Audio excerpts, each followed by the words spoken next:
Hello विद्यार्थीगण, मैं इसके कश्यप आप तमाम विद्यार्थी का हार्दिक अभिनंदन करता हूं। तो विद्यार्थीगण, आपके सामने स्पष्ट रूप से तारीख दिख रहा होगा कि एग्जाम होना है और उस एग्जाम की तैयारी के लिए आप मुकम्मल तैयारी के लिए परफेक्ट तैयारी के लिए अपने आप को पूरी तरह समर्पित कर चुके हों और उस समर्पण में अपनी परीक्षण भी स्व परीक्षण भी करना होता है। जो टेस्ट मैंने दिया, चाहे वो एग्जामिनेशन हॉल का हो या प्रॉक्सी हॉल का हो, तो उसकी रिजल्ट की कामना होती है। आइए देखते हैं, सबसे पहले लोकसभा अध्यक्ष और लोकसभा उपाध्यक्ष दोनों का पद रिक्त रहने पर संसद का संयुक्त अधिवेशन की अध्यक्षता कौन करता है?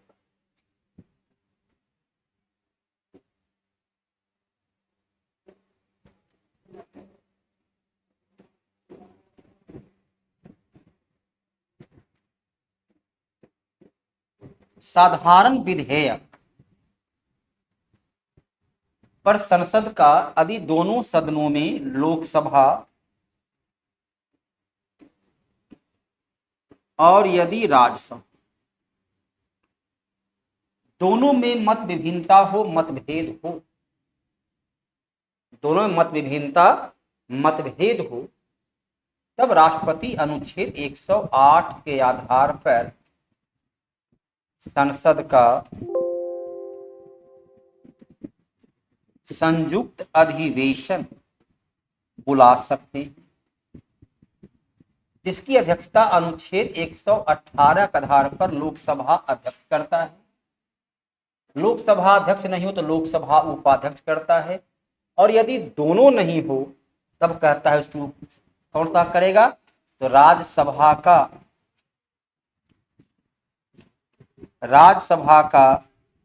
उपसभापति अध्यक्षता करेंगे, लेकिन राज्यसभा का सभापति अर्थात उपराष्ट्रपति इसकी अध्यक्षता नहीं करेंगे। अध्यक्षता कौन करेंगे, तो राज्यसभा का उपसभापति, जो वर्तमान में कौन है, हरिवंश प्रसाद है ना। आंसर क्या हो गया, राज्यसभा का उपसभापति। लोकसभा भंग हो जाने के बाद लोकसभा अध्यक्ष कब तक अपनी पद पर बना रहता है? अनुच्छेद 93 के आधार पर लोकसभा अपनी पहली बैठक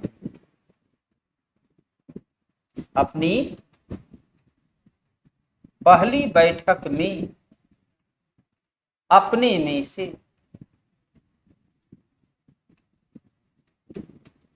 में से एक को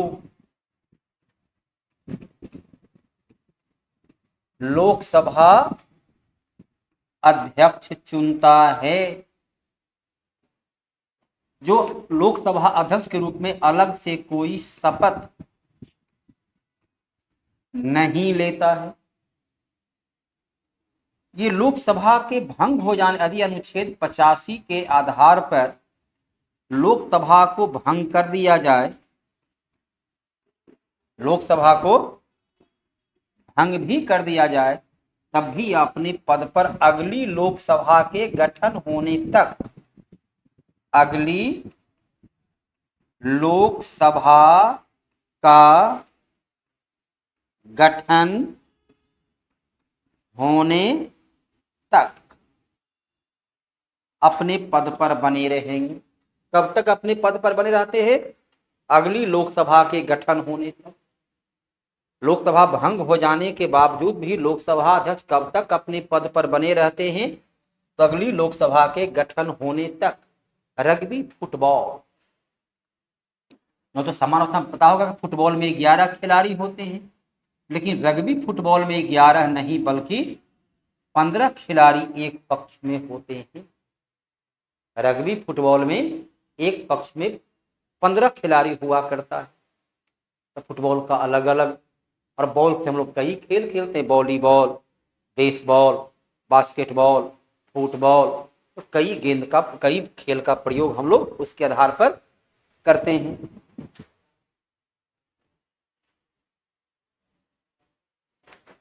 बिहार विधान सभा सचिवालय असिस्टेंट सेक्शन ऑफिसर आप में से कई ऐसे उत्सुक विद्यार्थी भी होंगे, आपके सहयोगी, आपके मित्र होंगे जो इस परीक्षा की तैयारी कर रहे होंगे।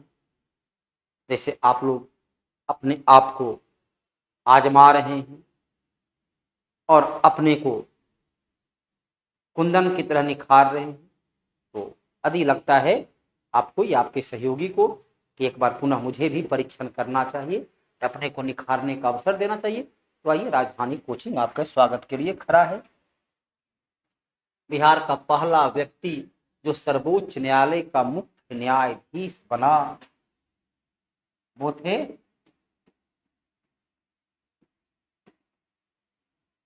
भुवनेश्वर प्रसाद सिन्हा, बीपी सिन्हा के नाम से भी जिनको जाना जाता है। ये बिहार के पहला सुप्रीम कोर्ट के पहला नहीं, सुप्रीम कोर्ट का तो हीरालाल जी किनिया पहला मुख्य न्यायाधीश। बिहार का निवासी नागरिक नहीं, क्योंकि हम सभी लोग भारत के नागरिक हैं। बिहार का निवासी भुवनेश्वर प्रसाद सिन्हा ये सुप्रीम कोर्ट के मुख्य न्यायाधीश बनने वाले प्रथम बिहार, जिसे आता है राजेंद्र प्रसाद देश के पहला राष्ट्रपति बिहार के थे, पहला श्रम मंत्री जगजीवन राम बिहार के थे। उसी प्रकार सुप्रीम कोर्ट का पहला CGI chief justice of India Bhubaneshwar Prasad Sinha ये बिहार के थे।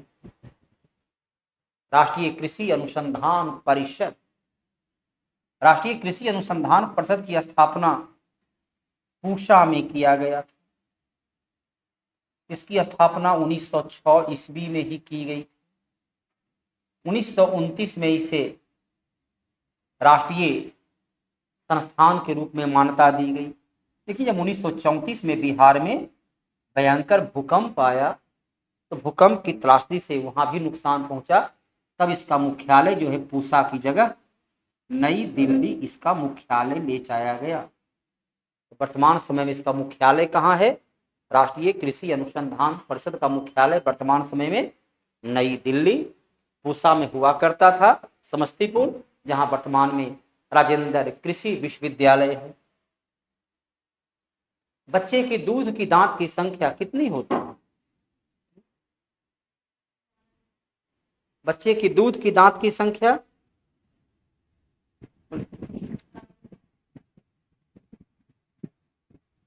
बच्चे के दूध की दांत की संख्या बोलिए 12 होती है कि 20 होती है? 20 होती है। 12 वर्ष की उम्र तक, 12 वर्ष तक की जो अवस्था होती है, इस 12 वर्ष तक की अवस्था में वो 20 दांत टूट करके फिर से वापस अपना जड़ जमा चुका होता है, अपनी अस्तित्व को बचा लेता है, और जो शेष दांत होते हैं वो एक बार टूटते तो फिर दोबारा वापस नहीं आ पाता है। तो मनुष्य में दांत की संख्या 32 होती है, कम से कम तो समान लोगों में भी 28 दांत जरूर होता है। 20 दांत दूध के दांत होते हैं, 20 जो है वो दूध के दांत होते हैं। जसपाल राणा का संबंध किस खेल से है? शूटिंग से है। एयर पिस्टल शूटिंग के क्षेत्र में जसपाल राणा कार्य करते हैं। जसपाल राणा अब तो खेल से संन्यास ले चुके हैं। किस पर्वत शिखर को कातिल पर्वत कहा जाता है? कातिल पर्वत जो वर्तमान में पीओके में अवस्थित है, इसका नाम भी है नंगा पर्वत। इसका नाम है नंगा पर्वत। नंगा पर्वत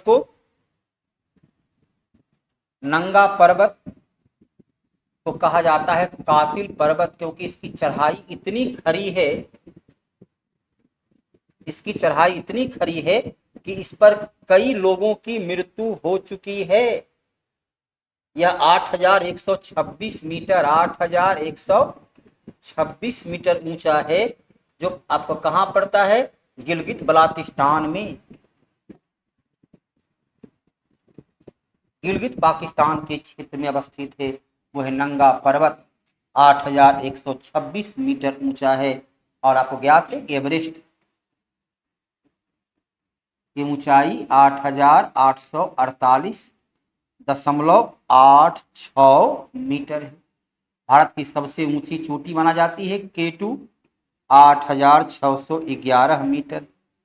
भारत में अवस्थित सबसे ऊंची चोटी जो है वो है कंचनजंगा, 8,598 मीटर। तो नंगा पर्वत के कातिल, क्योंकि इसकी चढ़ाई एवरेस्ट से भी तीखा चढ़ाई इसका है। ऊंचाई एवरेस्ट से कम है लेकिन चढ़ाई काफी तीव्र ढाल लिए हुए है। इस पर चढ़ाई में अब तक सैकड़ों लोगों की मृत्यु हो चुकी, इसलिए कातिल पर्वत के नाम से जाना जाता है। UTI unit trust of India, जिसकी स्थापना 1964 में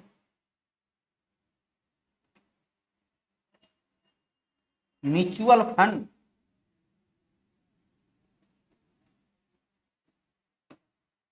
फंड के लिए हुआ। अब मन में आएगा म्यूचुअल फंड क्या है भाई? छोटे एवं मध्यम बचतकर्ता के निवेश योग धन को, छोटे एवं मध्यम बचतकर्ता के निवेश योग धन को जमा कर बनाया गया संयुक्त या साझा कोष। छोटे एवं मध्यम बचतकर्ता के निवेश योग धन को मिलाकर बनाया गया संयुक्त या साझा कोष। संयुक्त मतलब जहां अलग देश के अलग अलग प्रदेश, अलग अलग क्षेत्र से लोग वहां पैसा इन्वेस्ट करते हैं और उस पैसा को संस्थागत रूप से SBI या बजाज एलाइन या जो भी टाटा AI, तो संस्थागत रूप से उसे पूंजी बाजार में निवेश किया जाता है, जिससे कि आपका रिटर्निंग अच्छा मिले और रिस्क कवर करने में आप तुलनात्मक रूप से सक्षम हो। तो छोटे मध्यम बचतकर्ता के पैसा को बाजार में लगाने के लिए म्यूचुअल फंड की स्थापना 1964 में की गई थी और यही यूटीआई 1994 में बैंक के रूप में बदल गया, जिसे 2006 में एक्सिस बैंक के नाम से जाना जाता है। उदंतपुरी बिहार की स्थापना किसने करवाया? आज का जो बिहार शरीफ है,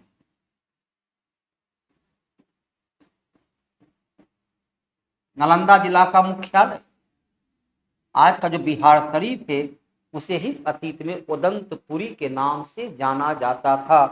पाल वंश का शासक गोपाल ने बिहार शरीफ अर्थात उदंतपुरी को अपनी राजधानी 750 ईस्वी में, जो पाल वंश का संस्थापक था, इसने गोपाल ने अपनी राजधानी बनाया। उदंतपुरी बिहार मतलब जहां बौद्ध भिक्षु निवास करते हैं, उदंतपुरी बिहार, और उदंतपुरी शिक्षा केंद्र की स्थापना करवाया, जिसे बख्तियार खिलजी के द्वारा पूरी तरह उजाड़ दिया गया, नष्ट कर दिया गया। किसे मौलिक अधिकार को पोस्टमार्टम किसे मौलिक अधिकार का पोस्टमार्टम कहते हैं? पोस्टमार्टम मौलिक अधिकार। तो मौलिक अधिकार में ये होता है उत्प्रेषण को मौलिक अधिकार का पोस्टमार्टम कहते हैं। इसमें अधीनस्थ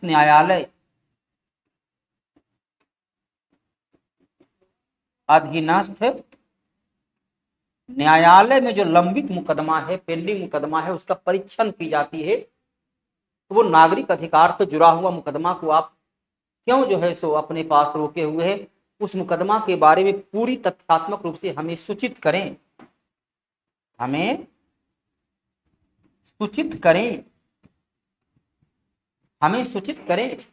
उस मुकदमा में क्या, नागरिक अधिकार से जुड़ा हुआ मुकदमा में क्या क्या तथ्य है, तो उसमें विधि की व्याख्या का विषय नहीं है, तमाम सूचना दें और यदि ऐसा है तो उसे ऊपर के न्यायालय में भेज दे ताकि उसकी सुनवाई शीघ्र किया जा सके। तो उत्प्रेषण।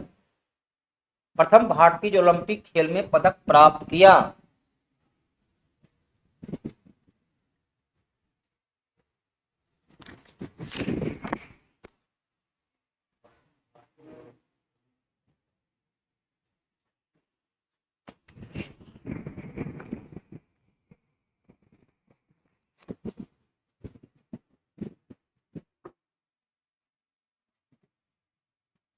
1952 के ओलंपिक में कांस्य पदक प्राप्त करने वाले कौन थे? कांस्य जे डी यादव प्रथम में कांस्य पदक प्राप्त करने वाले थे जे डी यादव, जिसने की उस पे प्रतियोगिता में प्राप्त किए वो थे कांस्य पदक। और वो धावक थे, वो क्या थे?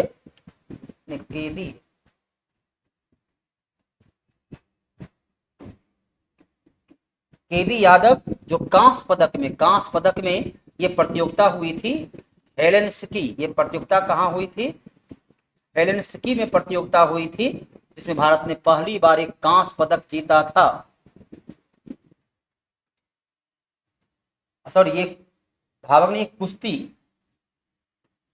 कुश्ती से जुड़े हुए थे केदी यादव, जिन्होंने कांस्य पदक जीता था। प्रथम महिला कैबिनेट मंत्री कौन रही? तो प्रथम महिला कैबिनेट मंत्री थी जो स्वास्थ्य मंत्री राजकुमारी अमृता कौर, जो स्वयं भी एक डॉक्टरनी थी, एक चिकित्सक थी। ये पहली स्वास्थ्य मंत्री थी। जवाहरलाल नेहरू के कैबिनेट में इन्हें शामिल था और एम्स इनके द्वारा ही, इनके दिमाग की उपस्थिति की एक ऐसी संस्थान हो जहां मेडिकल का रिसर्च भी हो और बेहतरीन चिकित्सा सुविधा उपलब्ध हो। दिल्ली का जो एम्स है, अब तो पटना से लेकर कई जगह, उस दरभंगा में, बिहार में दो एम्स उसकी खोला गया है। तो ऑल इंडिया आयुर्विज्ञान संस्थान जो है वो उसका आपका इन्हीं की श्रेय है। बिहार सचिवालय किसका? तो विधानसभा का।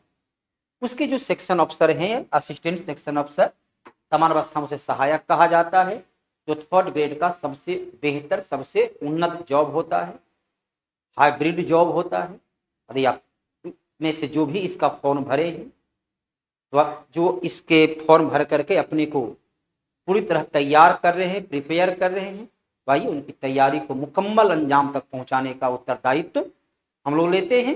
राजधानी कोचिंग आपके लिए खुला है और अपने आप को वहां तक पहुंचाइए। सेवानिवृत्ति के बाद सर्वोच्च न्यायालय का न्यायाधीश भारत में कहीं भी वकालत नहीं कर सकता।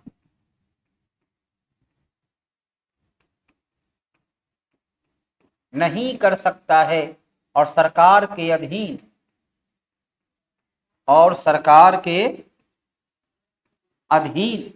कोई लाभ का पद भी धारण नहीं कर सकता।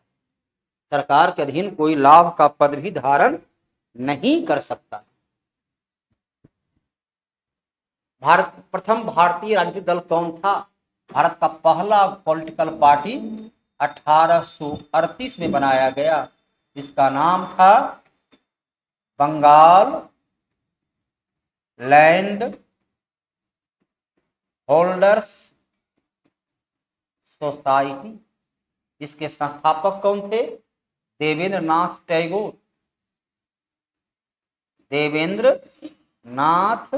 टैगोर। इसी रविन्द्रनाथ टैगोर के परिवार के थे। 1838 में जमींदारी